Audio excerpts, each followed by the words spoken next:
La musique électro est apparue sur la scène calédonienne dans les années 90, avec notamment la première technoparade en 1999. Aujourd'hui, l'électro touche de plus en plus d'adeptes et les DJ sont aussi de plus en plus nombreux sur le territoire. La scène est toujours sa petite particularité par rapport à la scène européenne, parce qu'ici, on a vraiment une scène qui est déjà très éclectique, donc on a un peu tout style de son au niveau des DJ et même de ce que les gens écoutent.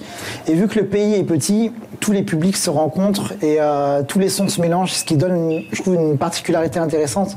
Qu'en Europe, il y a beaucoup plus de sons, beaucoup plus d'artistes.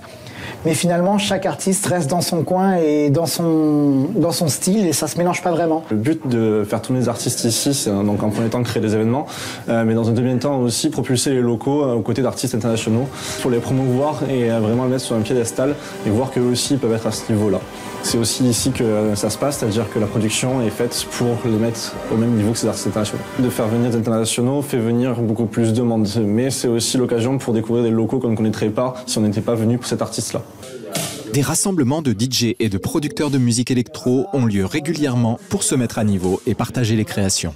Là, j'ai fait avec celui-là. On bosse tous, même dans nos styles respectifs, et on se respecte tous, on s'invite à nos soirées respectives. Il y a vraiment un côté unique qui est vraiment particulier au pays que j'aime vraiment beaucoup. La production de musique électronique en Calédonie comparée à celle de la métropole, c'est à peu près la même chose. On va juste dire qu'il y a beaucoup plus de crews en France et des crews qui font respecter leur style. Parce qu'ici, il y a plusieurs crews avec plusieurs styles dans les mêmes crews, dans les mêmes associations, on va dire.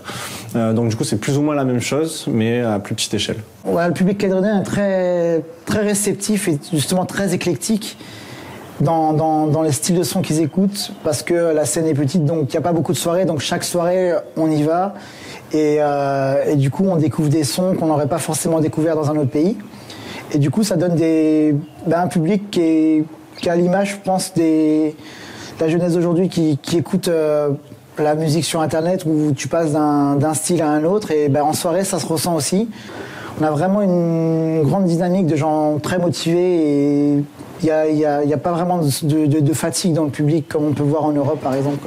Si un jeune il veut se lancer, qu'il n'hésite pas à venir nous voir en soirée, n'importe quel DJ, pas forcément moi, des producteurs ou peu importe. C'est une scène qui reste amateur, donc on est tous là, prêts à échanger, prêts à discuter. Et de toute façon, c'est comme ça qu'on connecte et qu'on apprend. Il n'y a pas mieux que l'échange comme ça, quoi. Alors n'hésitez pas à aller à leur rencontre si vous êtes vous aussi passionné par l'électro.